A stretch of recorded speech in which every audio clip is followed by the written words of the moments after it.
I'm soon to hit my double century. Look, it is sad really in a way, because it's just made a mockery of our whole justice system.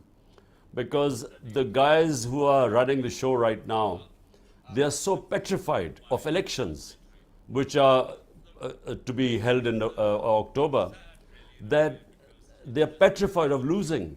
Because, you know, in the by-elections in the last few months, out of 37 by-elections, we won 30 of them. And remember, this is despite them being supported by the umpires, by the election commission, by the establishment.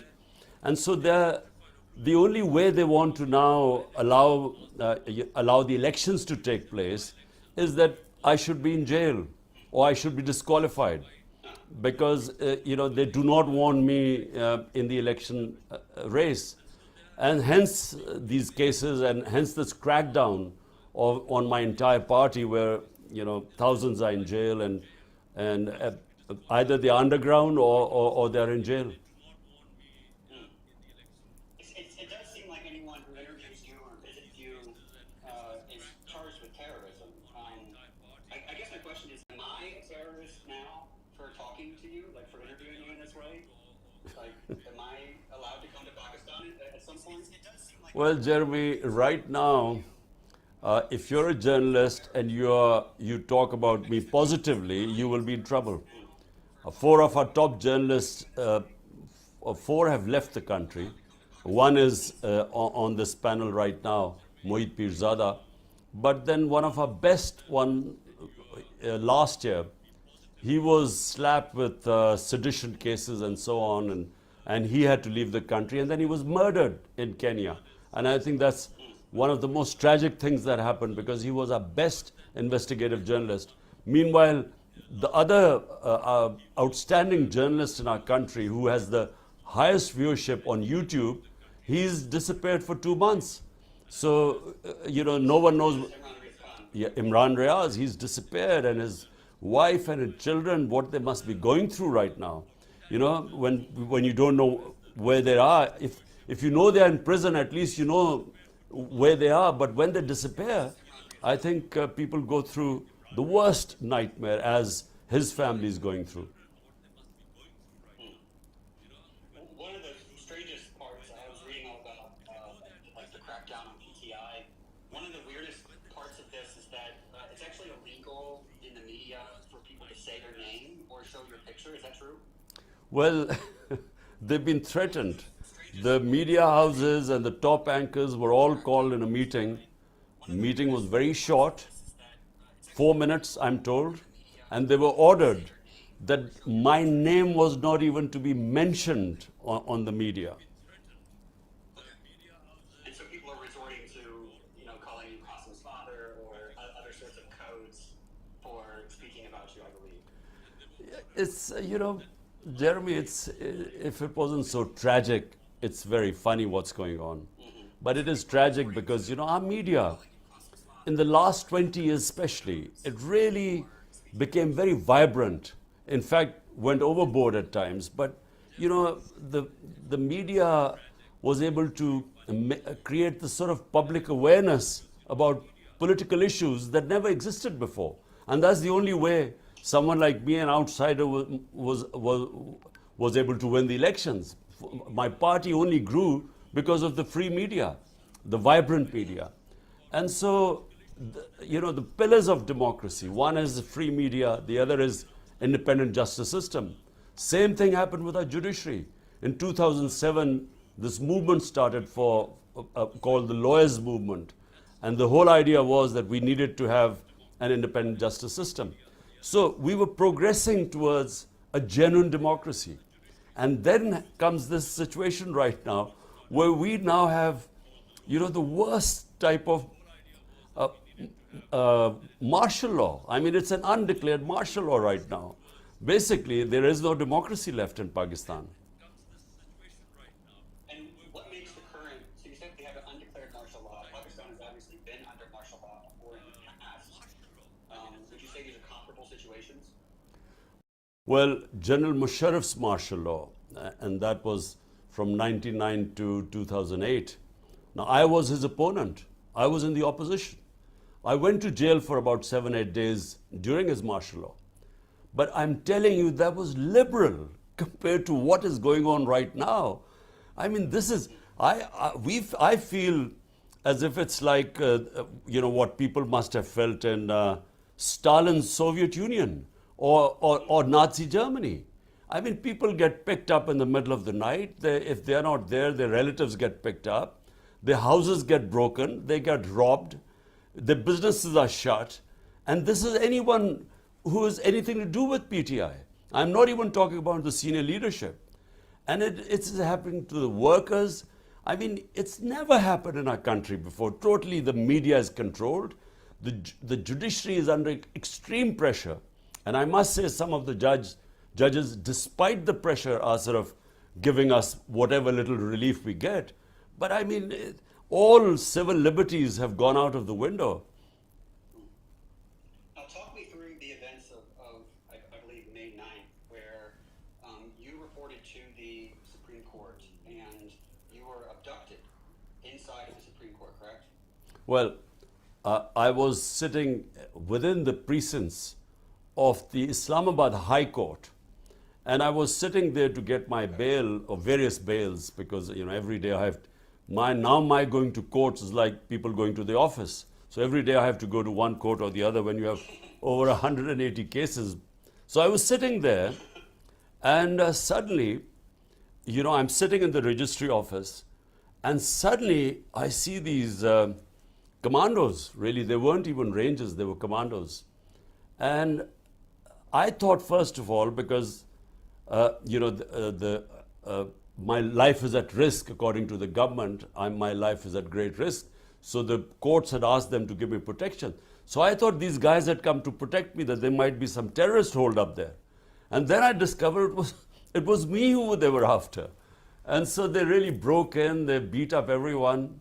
They beat up the lawyers, the staff there. They then dragged me out like I was some sort of a terrorist. And it was all illegal. And later declared by the Supreme Court of Pakistan, declared it unconstitutional and illegal, the way they abducted me. And of course, those images, when they went out, it had a reaction. Right. And so 4 days later, you're released from jail because the abduction was deemed illegal. And you found out that during those 4 days, there had been protests, there had been violence. And what was your reaction? Well, when I was asked by the Supreme Court, they told them to bring me to the Supreme Court. So from the prison, I went to Supreme Court. And the first time I discovered that there had been violence was when the Chief Justice asked me, that he said, "Do you condone this violence?" So I had no idea that there had been violence. I expected there would have been protests. But, when I was shot, and about 11 of our people had bullet wounds, one of the bystanders was killed. Even then there were protests, but there was no violence or there was no arson. So I was quite shocked when I was told by the Supreme Court, and I immediately, of course, condemned it. Because in my 27 years, I've always urged my party always to remain within the Constitution, our right for peaceful protest, but never violence.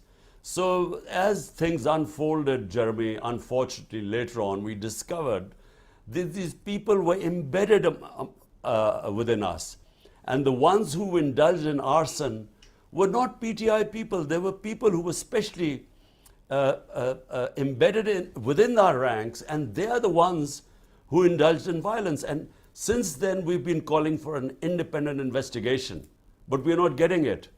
Because we can prove, if there was an independent investigation, we can prove that these guys were not part of our party, because our party had never believed in violence. But unfortunately, that was used as a pretext. We feel it was pre-planned, the whole thing. Within 48 hours, 10,000 of our followers were put in prison. This can't happen unless it's pre-planned. You can't just go and pick up 10,000 people. So all this was planned. Senior leadership was put in jail, and the rest just went underground. So it was used as a pretext to dismantle the party.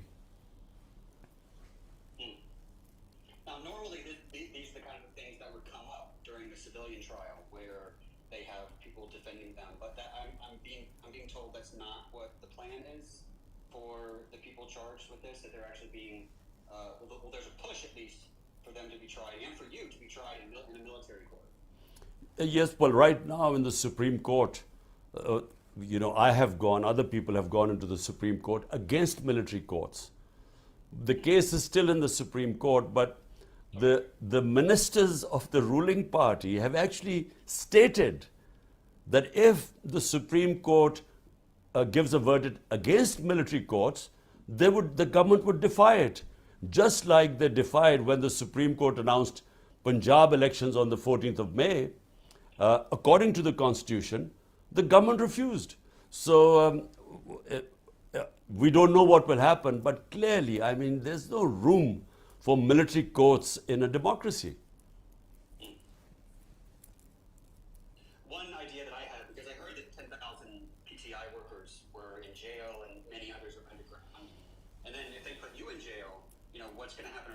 Are they going to allow PTI to contest elections without you, or are they going to have to change the name? You got to start your own political party. And my idea was a political party called the PDKM, which is the Please Don't Kill Me Party, where anyone who leaves PTI gets to switch to that party, and then that would be their way to stay safe while they're contesting elections. Well, Jeremy, let me tell you what's going on right now. Now it's a race against time. The tenure of this government ends on the 12th of August. Now what they're trying to do is... 1 month. Yeah, just under a month. So what they're trying to do is that they want to have me banned and put into prison before the 11th of August or 12th of August. And so I have these cases and these judges, the special appointed judges who are now hearing my cases, really speedy trials going on. And the whole idea is that I should be out of the race before the caretaker government comes in and the election campaign starts. Now, the problem with that is that, the cases that they're going to try and have me convicted in, they are no cases. These are bogus cases. So if they go, but what they want is that they will have me convicted, and then when I go to appeal for the higher court, by the time the appeal will be heard, the elections would be over, so I would be out of the race. So this is the game plan, and also put me in prison so that I can't campaign. All I think, my view on this is that what they are trying to do is they will completely discredit our democratic system in trying to dismantle and not allow a party which has over 70% rating in Pakistan today. So the biggest political party in the country with basically almost 70% of the people behind it, if you try and make sure that it is out of the race, basically you're dismantling the democracy of the country. And that's really what they're planning to do. And all I'm hoping is that some sense will prevail somewhere along the line, because all that would do is it will destabilize the country. The country desperately needs political stability, which will then lead to economic stability. But all what they're trying to do is actually, it's going to cause more destabilization. But there's a panic amongst those who are in power that somehow, whatever happens, I should not be allowed to come back into power. Well, one of the things I was reading that came out in the last week that made me laugh was that you were accused of being a secret Israeli agent. Is that right? And I was thinking about all of the different secret religious things. Barack Obama was accused of being a secret Muslim. Indian politicians have been accused of being secret Christians. When I first visited Pakistan, I was accused by Indians on social media of being an ISI agent, which is obviously not true now that I'm talking to you. But wouldn't it be easier for all of us just to switch countries instead of maintaining, secrecy in our countries? Look, Jeremy, the problem is someone like me, they really find very difficult to place me. So at one end I've been called, and a whole election campaign against me was that I was part of a Jewish lobby, a Jewish conspiracy to take over Pakistan. And then a whole campaign that I was Taliban Khan. So I was, a supporter of Taliban. And then a whole campaign for last few years, I was I was pro-army, a stooge of the military, and now I'm supposed to be anti-military. So I think, people find it easy to categorize people before maligning them. So, it depends where you stand in the political spectrum. Then accordingly, then they brand you like, Jewish lobby and so on. Point is, the saddest thing is that, my God is Rabbul Alameen. He's God of all human beings, and our Prophet, Muhammad, peace be upon him, was a mercy for all mankind, not Muslims. So, my religion is a universal religion. It is to bring people together, human beings together. And, very narrow-minded people, unfortunately, always, non-leaders I call it, non-leaders always do their politics by hatred, through hatred, by demonizing one community to get votes. So you find, non-leaders dividing humanity to come into power, whereas you have someone like, our Prophet, peace be upon him. The first constitution of Medina was where all the various religions were brought together by him. So Christians, Jews, Sabians, they were all brought together under one millet, or sort of one community. And they all had their rights, and all the rights, they were allowed to practice their religion and so on. So it was a very advanced civilization that was set up in the state of Medina. And I find it, people like Nelson Mandela, for me, these are genuine leaders who actually brought human beings together, because people like us who saw I used to play cricket, and South Africa then was apartheid state. And I played with South African cricketers, and I always thought that, one day there would be bloodshed in South Africa. But it was a leader who actually stopped the bloodshed by forgiving the ones who put him through so much, 27 years of his time in jail, and then he comes back and forgives everyone. So these are genuine leaders who bring humanity together. Yeah, I was speaking to some of my friends in Pakistan who are Christians, and they're also supporters of you. And one of the things they brought up was that Christians in Pakistan, I've always found this interesting, that the percentage of Christians in Pakistan is the same as the percentage of Muslims in the United States. It's about between 1% and 2%. And one of the things they were concerned about was, Christians in Pakistan being a minority, often being scapegoated by, neighbors and things like that, that they rely on the rule of law in Pakistan to protect them. And the, recent events have made them a little worried. Well, look, Jeremy, look, what distinguishes a civilized society from a barbaric society? The Romans used to call anyone, the Romans had their laws, and everyone else were called barbarians who didn't have laws. So a human society and an animal society, the only difference is law of the jungle is might is right, and human society is only human if it has rule of law where the weak are protected from the powerful. Now, unfortunately, Pakistan has descended right now into total lawlessness. Might is right. In order to try and sideline me and my party, basically all fundamental rights have got suspended. And when that happens, basically all the weak people become vulnerable, all weak sections of the society. So rule of law is what I started my politics 27 years ago. And by the way, I was inspired by England, where I went as a teenager. And for the first time, I saw rule of law, meaning that the powerful were also under the law. Whereas I had come from what was then martial law, where you had military rule, and military rule by definition violates rule of law. So therefore I was inspired where, you know, the Prime Minister also had to go by the rules.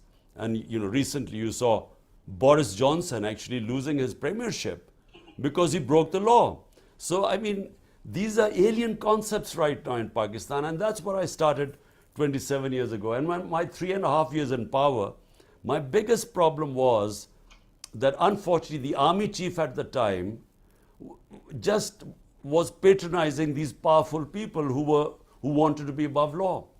And I wasn't strong enough because I had a weak coalition government with a small majority.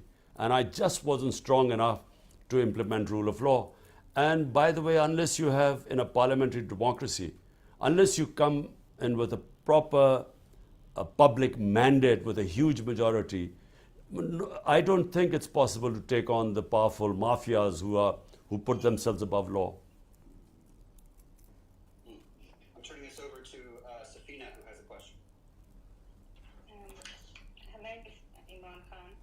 As you just mentioned about the whole campaign against you, basis on religious and Semitic comments, and that reminds me of Asif Khaja's interview in New York on September 27, 2017, that he actually stated that PTI in New York, PTI is a religious fringe, while he and his party are more liberal. And I have been observing like Pakistani news that Shiri Rahman and Asif Khaja again recently labeled you as an Israeli agent or Jews agent or son-in-law of Jews, which I can see that there is another campaign is going to be run by them.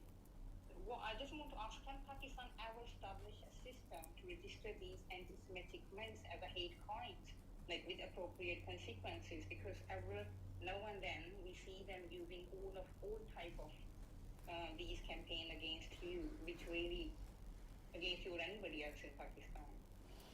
Look, Safina, look. First of all, you know, when you have people, politicians who have no ideology, the only ideology you have is any which way to get into power. So that means that they become chameleons. So Khwaja Asif would go and tell the Americans he's liberal, whereas his party members here would be talking about, you know, the extreme sort of spewing hatred against other sects, other religions, you know, or they would be calling themselves backing jihad, you know, and jihad not because they believe in jihad. Jihad is a great concept, means standing up against injustice. But they would use it sort of as a religious, as trying to categorize themselves as being religious. And so they change colors wherever, whatever audience they have. And Sheri Rahman, her party claims to be very liberal, and they talk about liberalism and so on, and yet here she is making such comments and she made them in Urdu, didn't make them in English because she didn't want, you know, the Western countries to know, you know, what she was saying, these anti-Semite comments. Look, what I want Pakistan to be, let me just make it clear. The Pakistan I want, and the reason why Pakistan was made to be on the principles. Our founding fathers made Pakistan to be on the principles of the first state in Islam, which was in Medina. That was in every sense a modern state. It had rule of law. Number one was rule of law. Remember, I mean, just imagine at that time, forget about, even now it would be unthinkable, but at that time, a Jewish citizen wins a case against the Khalifa, which means the head of state, Hazrat Ali, one of the most revered figures in Islam, because the judge refuses to accept the testimony of his son. So all citizens, regardless of their religion, were equal. And secondly, the head of state they put themselves under the law. So the Prophet, peace be upon him, is famous saying that even if my daughter commits a crime, she will be punished. The third Khalifa, the second Khalifa, Hazrat Umar, he had his son punished for breaking the law. And so, I mean, the state was built on great principles of rule of law, everyone equal, regardless of their religion. And secondly, women were given rights. We don't realize that that was the first time women were given inheritance rights at the time. The Prophet saying that man has right over woman as a woman has right over man. So, I mean, imagine at that stage, and then of course freeing the slaves. Slavery was, first time the Prophet spoke about how you have first to treat them equal, but the best thing is to free a slave. Now these were, at that time, dynamic concepts. And unfortunately, and then of course his last sermon, where he said, we're all children of Adam. We're all equal. I mean, whatever the color of our skin. So remember, these are 100 years ago, great concepts, modern concepts. But sadly, sitting right now in Pakistan, and I'm afraid for the last 70 years, we have not even remotely come close to these principles. Answer, this is Dr. Moeed. Please, if you can hear me. Ji, Moeed. It's a privilege to be listening to you in a live space. I had the opportunity of seeing you almost every week till July, before I left, July or August. But I watched your interview with Tim Sebastian, and like many other interviews which you have given to Western media. And I'm mortified and surprised that someone like you is a modern man who talks of Britain, NHS, Scandinavian countries, Nelson Mandela, European history, and American history, is very easily tagged as a pro-Taliban, as a medieval, primitive mindset. What have you done wrong to send this impression? I really fail to understand. What have you done wrong? Well, Moeed, look, good thing you're not here, otherwise you would be behind bars right now. So good that you've got away. Look, Moeed, I think in the Western press, the portrayal of Islam is, ever since that Iranian revolution of Ayatollah Khomeini, the portrayal of Islam was that they divided Muslims between two categories, fundamentalists and sort of liberals. So Muslims who looked like Westerners became moderates or liberals, and then anyone who was perceived to be religious sort of became a fundamentalist. So it was a bizarre categorization of 1.5 billion people on this earth. And this really started, I can remember after 1979, the fear in the Western countries was that the whole Muslim world would be swamped by Islamic revolution, and from their point of view, fundamentalists would take over. And so first of all, they didn't understand the dynamics of the Iranian revolution. And so it was a black and white categorization of the Muslim world. So when the Taliban came in, they never quite understood the reasons behind how the Taliban took over. They did not even understand the Afghan culture. They did not understand the difference between the urban culture in Afghanistan, especially Kabul, and they didn't understand what the rural culture was, and especially the Pashtun rural culture. And so they didn't understand when the Taliban took over what were the circumstances in Afghanistan. No one went into the depth. And so it was a black and white. Taliban were these religious fundamentalists who hated women and so on, and didn't like girls' education. And so whenever they ask me questions about Afghanistan, they do not understand that from Pakistan's point of view, our number one priority is that whichever is the government in Afghanistan, Pakistan must have peaceful relationship with them, because we have a 2,500 kilometer border with them. We have 3 million Afghan refugees. And when the previous government was in power, we had 3 different terrorist groups operating from Afghanistan and operating in Pakistan. ISIL, TTP, and then of course the Baloch terrorists. So from Pakistan point of view, we want a stable Afghanistan. Whether it was the previous government or the Taliban government, we want stability. Afghanistan has been through 40 years of conflict, and the people of Afghanistan have suffered. Now, from the West point of view, when they talk about human rights, and especially women's rights, it would be much better if the West if they allowed the current Afghan government to come into the mainstream. By isolating them, they're actually removing every leverage they have on trying to influence them on human rights and specifically women's rights. So right now it's a black and white thing, you know. If you talk about the Afghan government, because Taliban are there, you are then also supposed to be endorsing the treatment, the girls not going to school. But clearly, I mean, any human society, everyone knows that without women's education, how can a society progress? I mean, in our government, my 3.5 years, we give special stipends to parents of poor girls in conservative areas to send their girls to school. We made 60% of the new schools we made were for girls so that we could encourage girls' education. Because simple, I mean, our biggest problem right now, you know, just to divert, is our population growth rate. Now, every research shows that if you educate the girl child, if your women are educated, automatically the fertility rate comes down. And so, I mean, it is a necessity for Pakistan.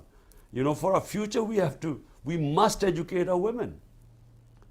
Khanpti, it's also surprising, if I add on the woman issue, that you come from a family in which your sisters are highly educated. They work for international organizations, they're doctors, they're engineers, they're economists. Yet you, and the PTI has done the largest ever mobilization in the history of Pakistan, the political mobilization of a woman. This is for the first time that hundreds of women in Pakistan's history have been arrested and are behind bars for purely political charges. Yet your opponents very easily show you and portray you as an anti-woman character across the West, where I live right now. I don't know, Mohit, I fail to understand that. I don't know. I think it's quite black and white because, you know, I have a very strong faith in God. I am a, you know, practicing Muslim. And therefore, I think they just stereotype people that if you're a practicing Muslim and you have faith in God, then you automatically, then all the other things follow, that you must be, you know, in the Western eyes, you must be against women, you must be sort of very against, you must be illiberal. Although in my opinion, actually my faith makes me very liberal. Liberal in the sense that, you know, I believe in humanity. I believe, you know, I again repeat, my God is God of all human beings, and my Prophet Muhammad, peace be upon him, he was a mercy for mankind to bring humanity together. So, you know, and of course, I'm anti-war. I mean, I do not believe conflicts, military conflicts are a way of solving problems of this earth. So, you know, but they categorize people, and I think that's the problem. Thank you. I think, Imran Khan, because your opponents always are spreading news about you being anti-woman, that's actually the campaign they run in the West, especially. But I also did some search, and they acknowledged that Imran Khan's secret weapon is the resilience of women in Pakistan. I feel that despite facing like humiliation, what women have shown great strength against state oppression. We have seen since 9th of May or in last 15 months. And I feel that you are the only politician who speaks honestly, recognizing the vital role women play in governance and freedom. Many of your actually protests are attended by families, including women. However, like women like Dr. They complain about other they complain about Afghanistan's women, but they fail to speak about like Dr. Yasmin Rashid, who is actually 73-year-old gynecologist and a cancer survivor who studied medicine in UK. She's facing terrorism charges and is unwell in jail since 11th May. Taj Gul, whose house was actually nearly demolished by police, is now in hiding. Malika Bukhari, who left the UK to serve Pakistan, endured 17 days in jail, humiliating conditions until she denounced herself from PTI. And I also saw the Khadija Shah, a young designer who grew up in the USA but returned to serve Pakistan, has been imprisoned since May for exercising for only her fundamental right to protest. And I also saw Sheila Mizari was rearrested 5 times within short span of 4 or 5 days, despite even having a protective bail from court. And similar list goes on, like Salam Javed, Adi Hamza, and many others are also facing similar circumstances.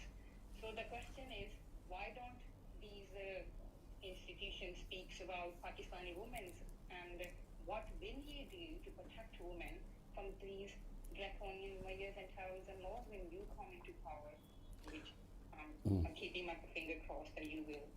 Well, Safina, look, first of all, never in Pakistan's history have women been treated like the way they have been done in Pakistan, not just after the 9th of May, but last year, 25th of May, that was the first time we got a shock.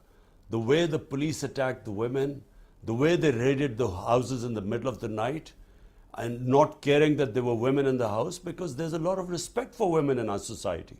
This is a big fallacy that, you know, we treat women badly here. And I will explain where this comes from, but we respect our women. And so the idea of police barging into people's house in the middle of the night, not caring that the women in the house, breaking into bedrooms, you know, beating up the men in front of the women, this has never happened in our country before. So that first time happened on the 25th of May. And after 9th of May, the way what they did to peaceful protesters, women protesting peacefully, what they did to them, the way they beat them up, there's a lot of footage on social media. And I thought they went out of the way to spread terror amongst the women. And then they jailed them. And you've named a few, but you know, there's so many other women who you haven't named, but who have been living in terrible conditions within the jail. And the worst thing is, they have deliberately terrorized the women. So this whole movement of ours, which brought women into politics, first time you saw at such large numbers women taking part in protests, and women from all sections of the society. And suddenly when these images went out, not only women being beaten up on the streets, but then women put into jail, I mean, imagine how difficult it would be for the men folk to allow their women to go out who understand Pakistani culture. And answer to your second, and by the way, this has been deliberately done. In my opinion, the last by-election we won by a huge majority in Rajanpur. One of the main reasons was huge turnout of women in the election. And I think they are going out of the way to actually depoliticize the women. I think this is a plot, because this goes against our religion, our culture, against everything we believe in. And just answer to your last question, look, the problem is in Pakistan is not about women being, women being treated badly. The problem in Pakistan is a lack of rule of law. Powerful women in Pakistan, compared to poor men in this country, are at a great advantage. I mean, a powerful women in Pakistan from strong families can have things done here. But a man from a weak background has no access to justice. So basically, it boils down to rule of law. Rule of law, I repeat, it means bringing the powerful under the law and protecting the weak from the strong. That's what you call a rule of law. And that is really what I've been struggling for 27 years. And that is eventually what will protect the weaker section of the society, whether it is women, whether it is minorities, or whether are the poor men. Thank you, Imran.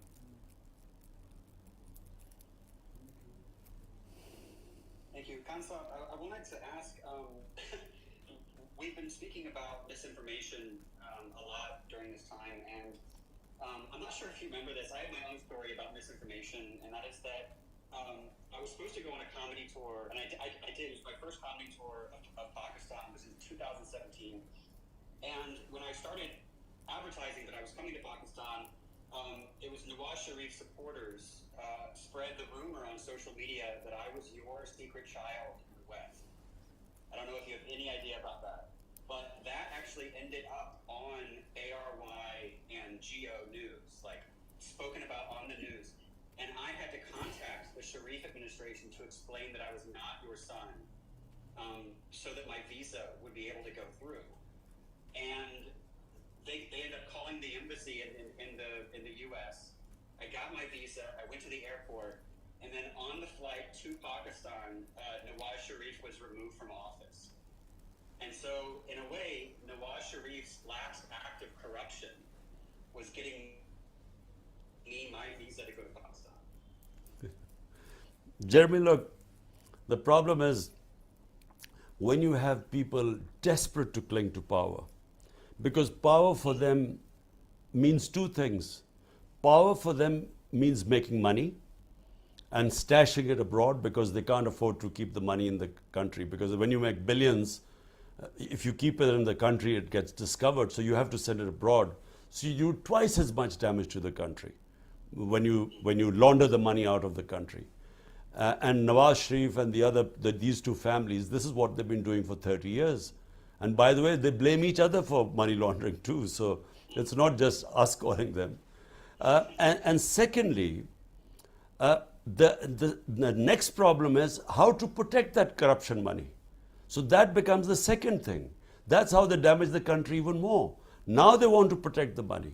So protecting the money means they must stay in power, because only in power can they protect the money. So this whole exercise of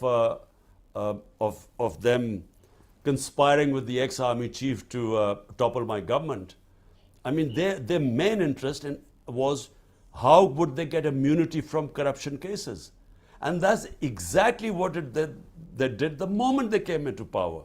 First thing they did was they passed a legislation in Parliament. And it is incredible that such a legislation could be passed, where by law they managed to get rid of, they got immunity from the corruption cases of at least $5 billion, 1,100 billion rupees.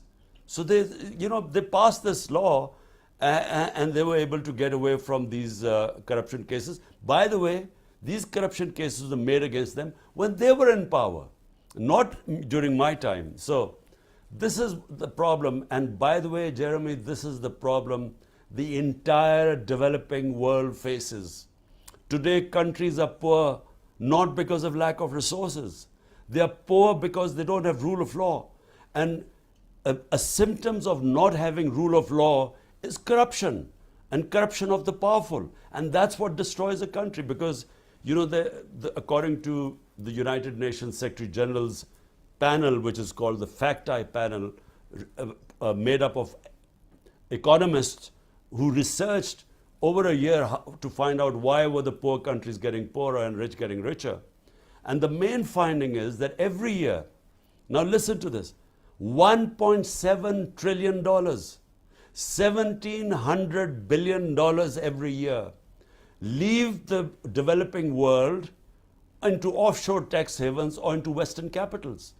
So $1.7 trillion moves from the poor countries to the rich countries and offshore accounts from the corrupt ruling elites. So this is how countries are getting poorer, because they are being robbed by their own elites. It's like if people might not know this, might not have read it in history, the greatest transfer of wealth took place when the East India Company conquered India. And from 1757 onwards, when they conquered India in 1757, India had 23% of the world GDP. And from then onwards, for 150 years, they transferred the wealth of India, was creamed off and taken off to Britain. And Britain had 3 or 4% of the world GDP when they conquered India. When they left India, Britain had 22 or 23% of world GDP, and India was left with 3 to 4% of the world GDP. So, they robbed the country. It's exactly what the ruling elites of the developing world are doing right now. They are siphoning off the money, and they end up and unfortunately, the powerful countries, rich countries, don't do anything to stop this plunder.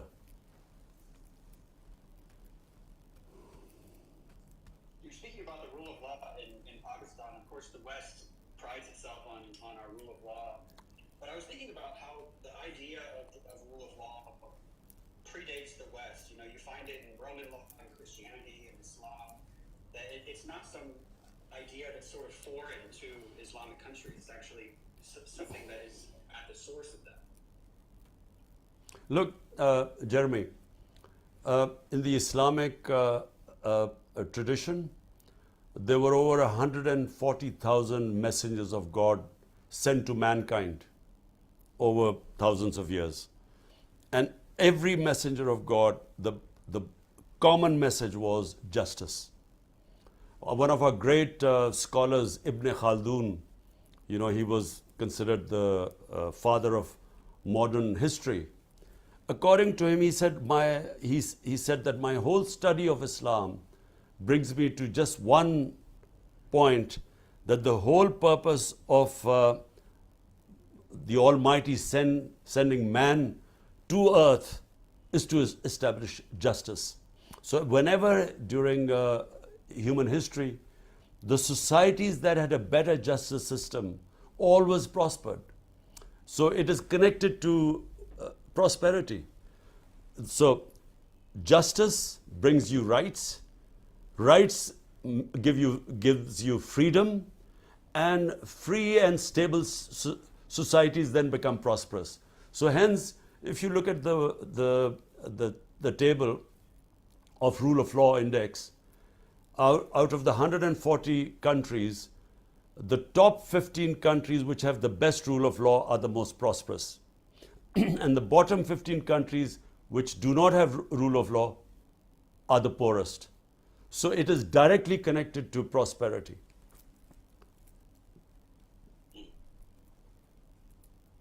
Khansa, can I jump in for short questions, because then I have to leave because I'm going on a house search and I'm called for an appointment. Khansa, I am surprised also that the way the media has been treated, the way Shehid Sharif has been murdered. Imran is missing now for 65 days.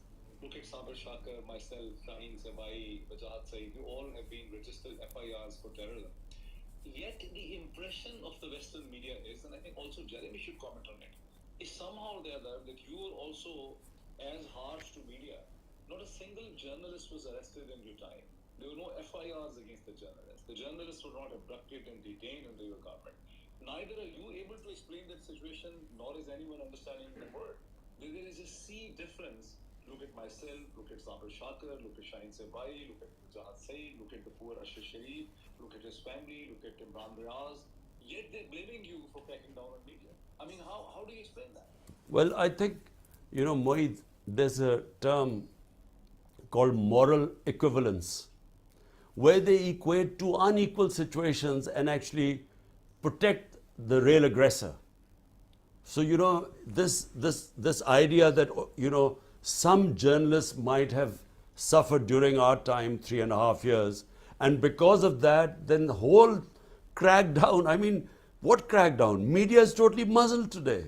I mean, the media is totally controlled. There is no freedom. Under General Musharraf, and I don't know whether you remember, General Musharraf, the media was liberal compared to what is going on right now. So 100%. it is completely controlled today. I mean, not just that the four of you have left the country, not just that Shehbaz Sharif was murdered after having to, because of threats to his life after leaving. I mean, what about the 4 or 5 senior journalists who were roughed up and beaten up in Pakistan? I mean, senior journalists like Azamir, like Sami Ibrahim, like Ghulam Hussain. I mean, these guys were just roughed up within Pakistan and threatened.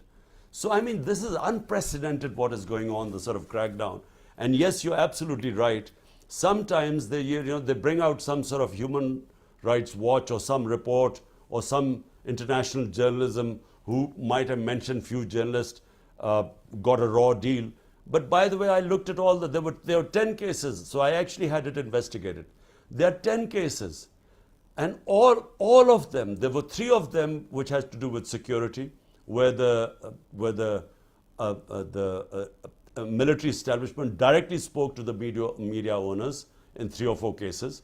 There were one case which we were unfairly blamed because the channel, this one guy, his viewership dropped. And there was only one case that came to me, and that was about Matiullah Jan, And when I found out that he had been picked up, the next day we had him released. But you cannot compare what is going on. I mean, there is just no comparison between then and now. I would like to add actually, Imran, thank you for answering to Dr. May, that since last 15 months, there are more than 40 cases, 40 individual cases registered against journalists. There are 40 members of journalists from Karachi, from Punjab, from Lahore, from Peshawar, and from Balochistan. And if you calculate only Balochistan, there are more.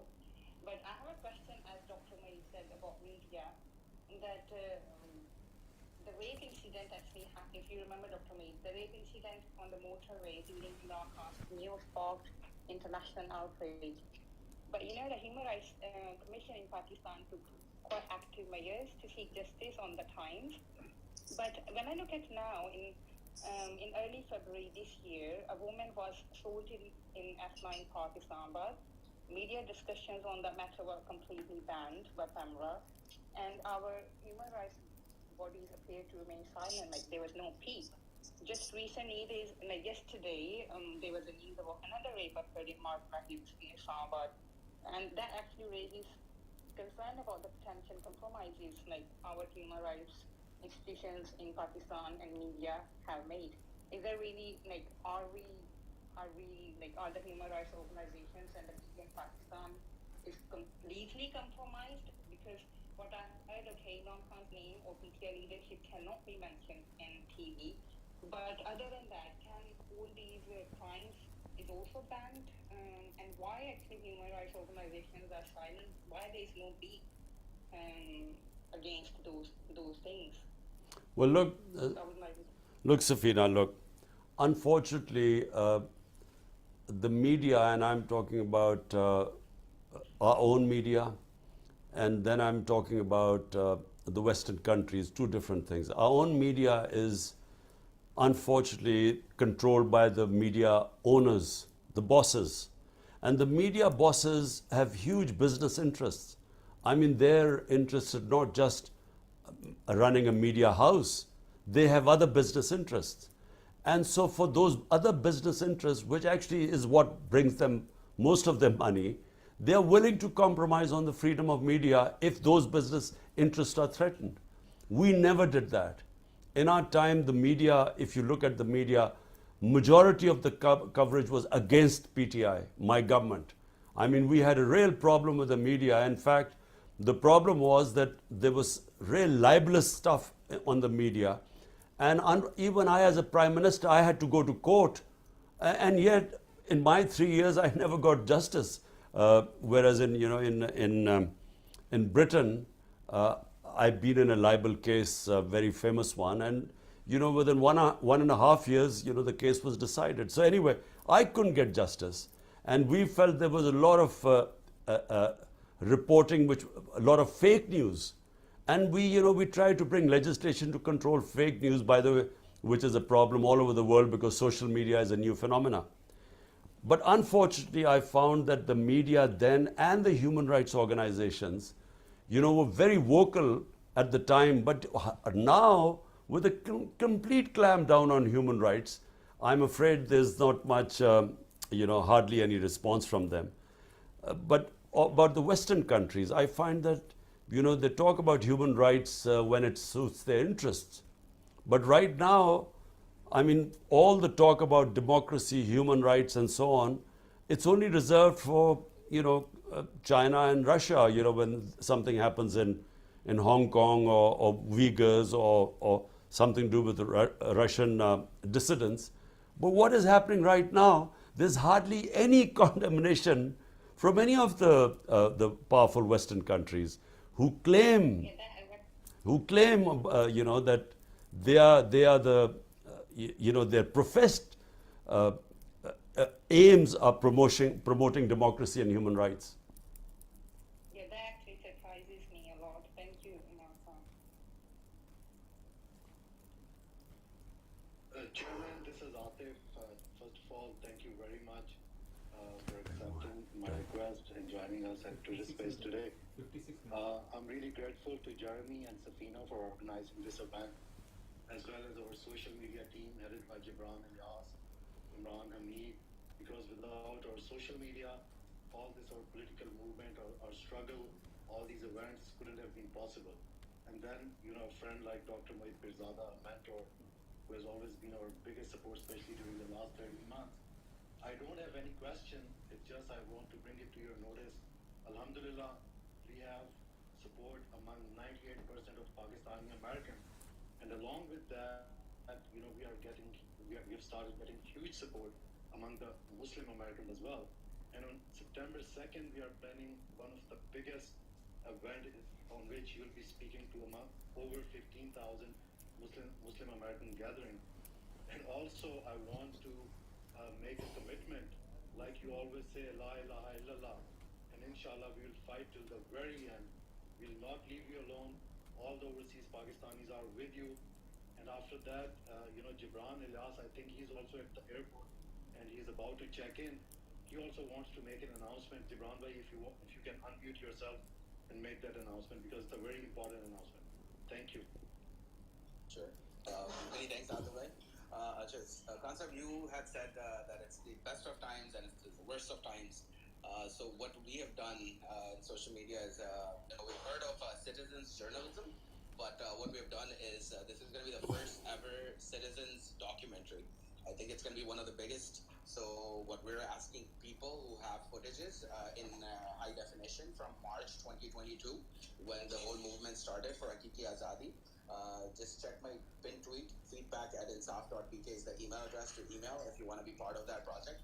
Inshallah, it will be one of the greatest documentaries ever, because everybody will be part of it. Khan, my short question is, you once mentioned that PMLN, they're not educated, nor they try to get education. So just recently, Khwaja Asif has blamed, put allegations on Shaukat Khanum Hospital again. I say we let them, because every time he does that, we get record donations. So this is what we're seeing this time around. So what do you have to say about that? Well, look, Gibran, these people are discredited. They have been in power for 30 years. Everyone knows everything about them. And the last 14 months, they have completely destroyed themselves, because they came in on the pretext that they were experienced in dealing with the economy. And they have completely, our economy has never been in a worse shape than it is right now. And this is, despite what was called the commodity super cycle, when post-COVID, the international commodity prices had gone through the roof, which is when we were in power. And now they are down by 35%. And despite that, you find that inflation is unprecedented in Pakistan's history. So number one was inflation, number two was fixing the economy. The economy has nosedived in Pakistan. We almost defaulted on our loans, and that would have really set the country back. So people now, the reason why they are scared of holding elections, and the reason why they only want elections, is when they know that PTI is completely hamstrung by the establishment, and I'm in jail or disqualified, because they are petrified that in the elections they'll be wiped out. My point is that whatever happens, they'll be wiped out in election. Even if I'm in jail or if I'm disqualified, I don't think the moment the elections start, they do not understand the passion on the ground right now. The feeling of injustice amongst the people, what is happening, whether it is economic injustice and whether it is mishandling of the economy or of the governance system and the levels of corruption. So they will be wiped out whenever there are elections. But the point is that people like Khwaja Asif, no one listens to him, because these people are supporting, they have supported the most corrupt governments. I mean, the two Asif Zardari was considered the most corrupt man by people like Khwaja Asif and Nawaz Sharif. Now they're all together. And Zardari used to call Nawaz Sharif the most corrupt person. So they're all together now. So anyway, they have no credibility. And that's reflected in them trying to run away from the elections. This is Jeremy again. I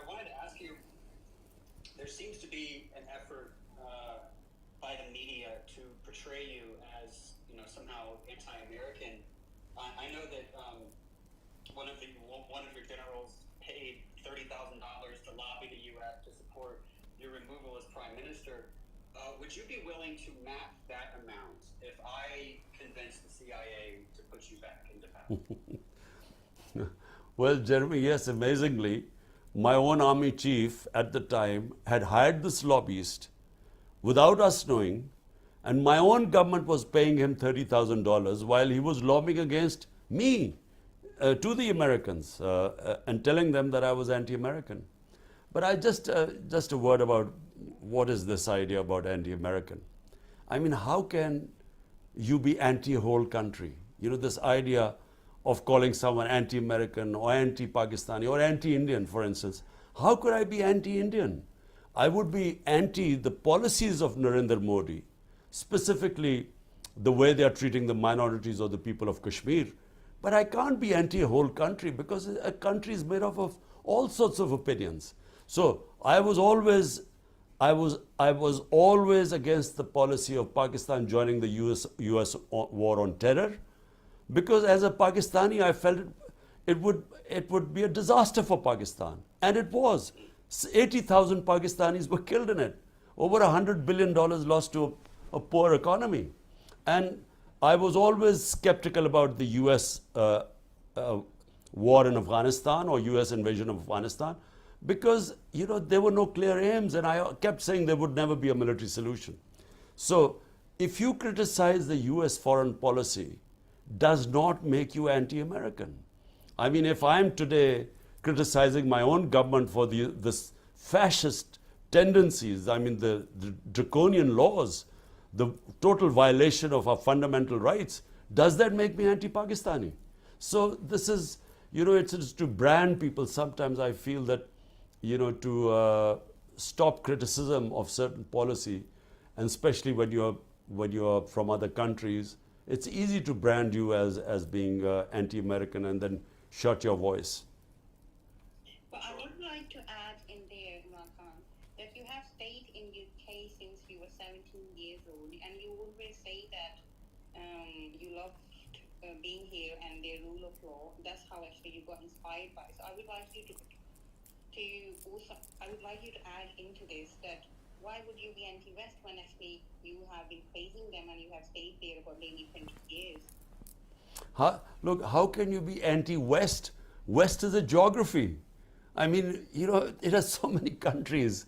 These are so bizarre, these terms. He's anti-West or he's anti-American and so on. Look, I mean, Britain, I keep telling everyone that the first time I saw two important things which made the basis of my manifesto was rule of law and a welfare state. So that's the first time I saw in Britain.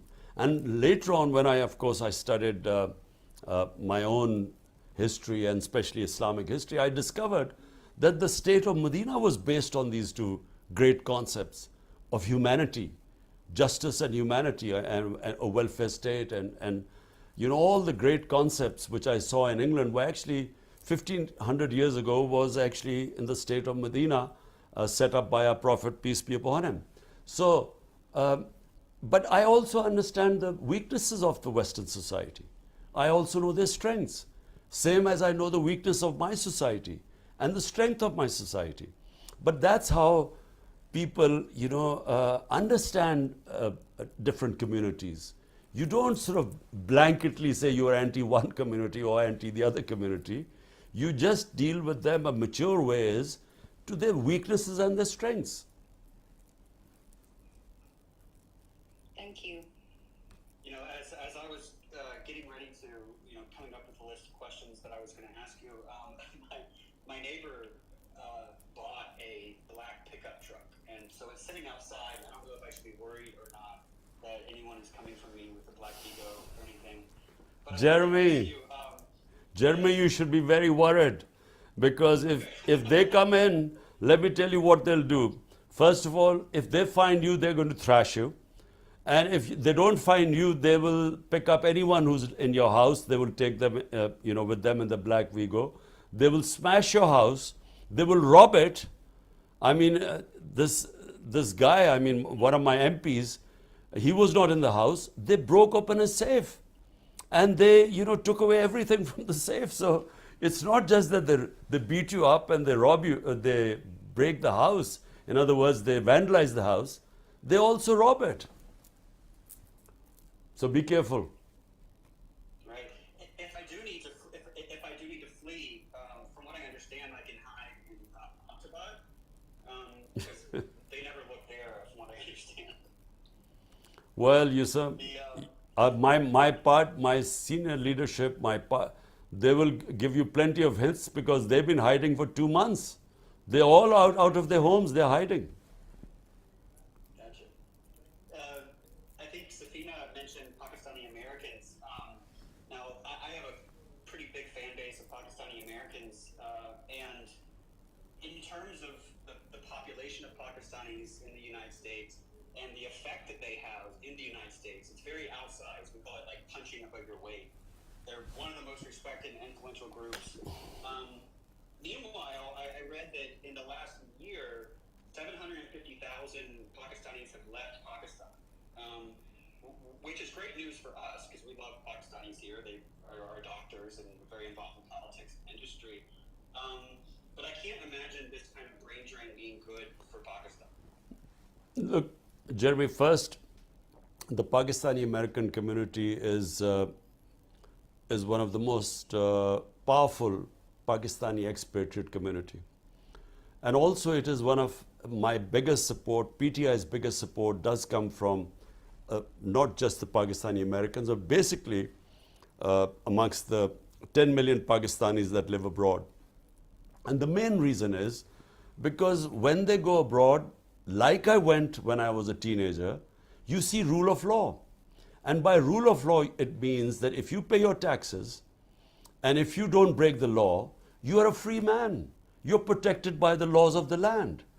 And whereas when they come, when you see what is happening in Pakistan, I mean, it would never happen that say, in the US, your house would be broken in by police in the middle of the night and people picked up, beaten up, the house robbed.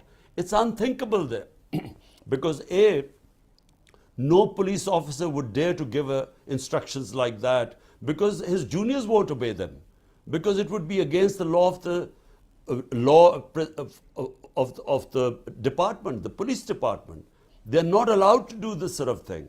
So the juniors would not accept this.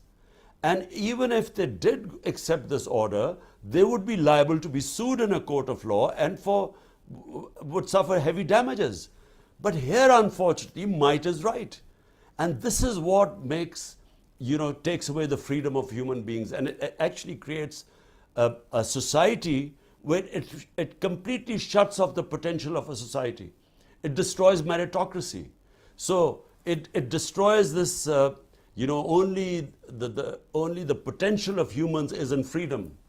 So throughout history of mankind, a human strives for freedom because only free societies, can ascend, can go to great heights. And freedom comes with the rule of law. Now, that's why the overseas Pakistanis back us, because they live in societies and understand what I mean by rule of law. Now, second, what the point is, actually, it's a very serious issue we are facing right now. People are losing hope in Pakistan. And why are they losing hope? Because the establishment is trying to impose on us these crooks and criminals who've been in power for 30 years, who are proven money launderers, who are proven to be corrupt, not just by what we say, but what they say about each other, what the establishment used to say about them. So when these people are imposed on a country, and then you see that the establishment is trying to not allow the biggest party to come into power, which means over 70% of people, the choice of over 70% of the people will not be allowed to compete in the elections. That's when they lose hope, because they look at these faces who they've been seeing for 30 years and they think they will be back again in power. That's why we have 1.2 million top professionals leaving the country in the last few months. This is the biggest brain drain in our history. And remember, not just that their skills are leaving our country, but also the capital. They will be taking the money out as well. It's the big disaster which is taking place in this country. And unfortunately, right now, the way the establishment is sitting with this government of crooks, this is the biggest, from my point of view, I mean, the cause of hopelessness. And it's because of hopelessness that you find people leaving the country. So my question is about the status or the role of the army in all of this. People ask you lots of questions about the army, and from what I understand, the army is the most competent institution in Pakistan. So anything that needs to get done, whether it's COVID policy, which you were praised for, relies heavily on them. That's just how everything works. But a healthy country needs other institutions other than the army to be strong, to be intact, to be able to carry out the functions of a society.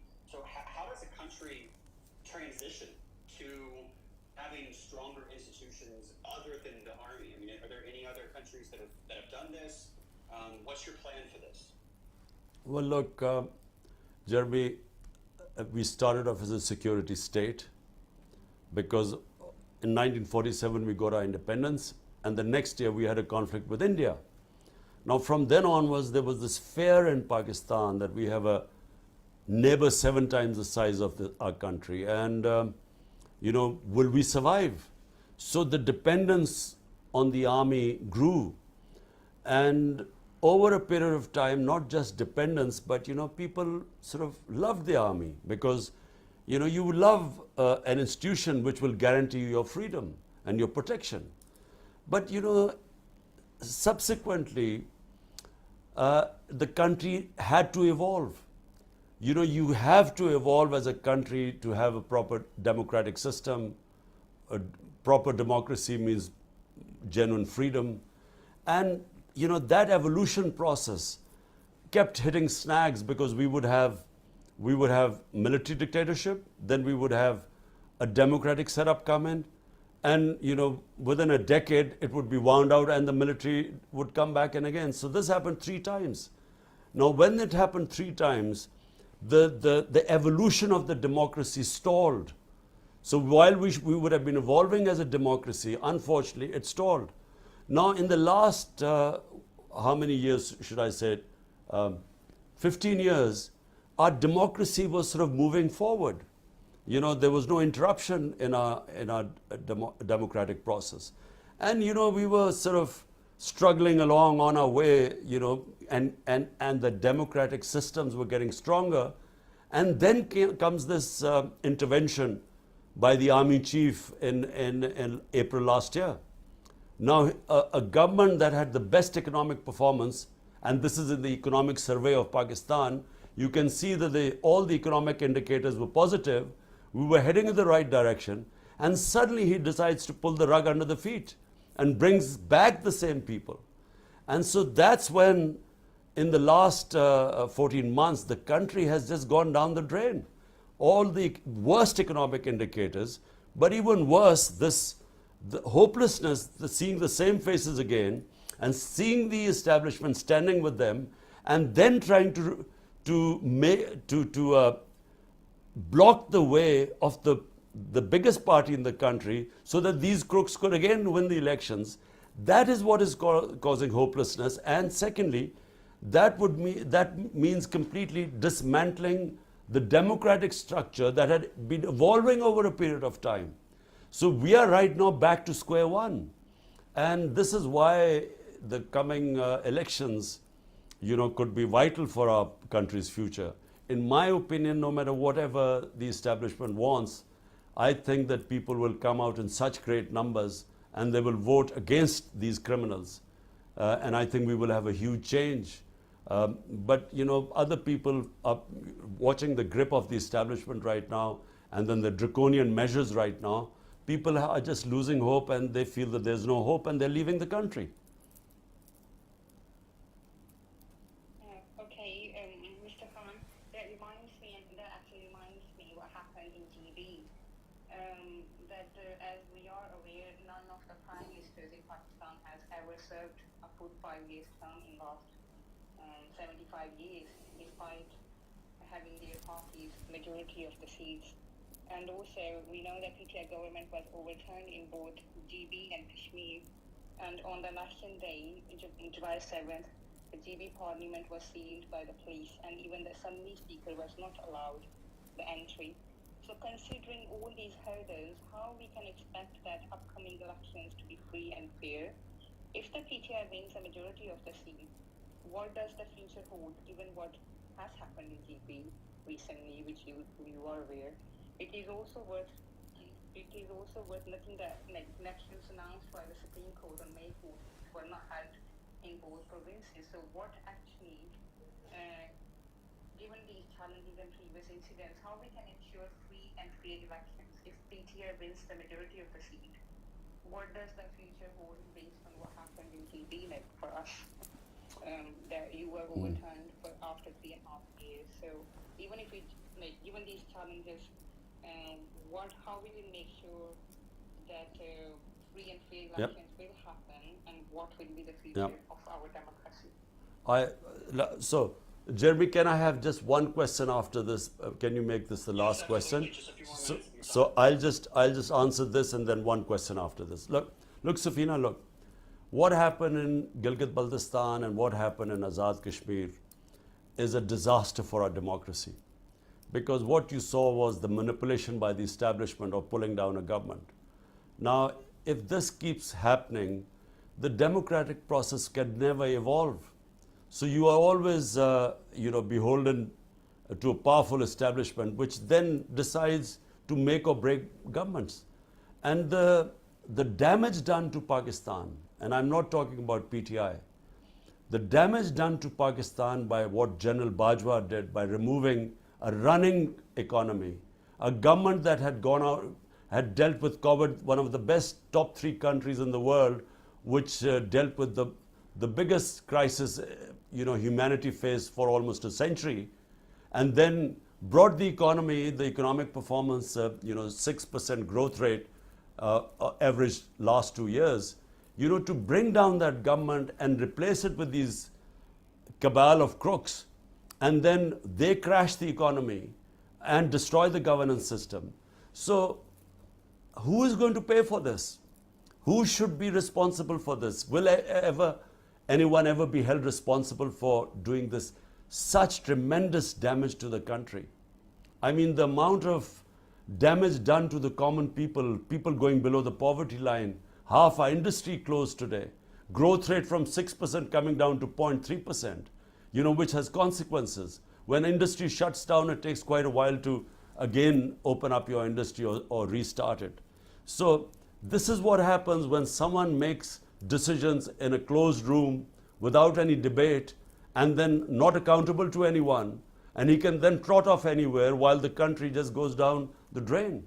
So, and I'm afraid in Gilgit-Baltistan, the tragedy is that Khalid Khurshid was one of the best chief ministers I've seen in Pakistan. He was outstanding. And to actually bring him down and his government, such a great disaster was done to people of Gilgit-Baltistan. I think it is sad what happened. I think it is not just bad for democracy, but for the people of the entire Gilgit-Baltistan province. So to conclude, let me just say, look, our democracy has to move forward. We have no choice but to have democracy. A bad democracy is better than a military dictatorship. This is a consensus amongst the people of Pakistan. So where do we go from here?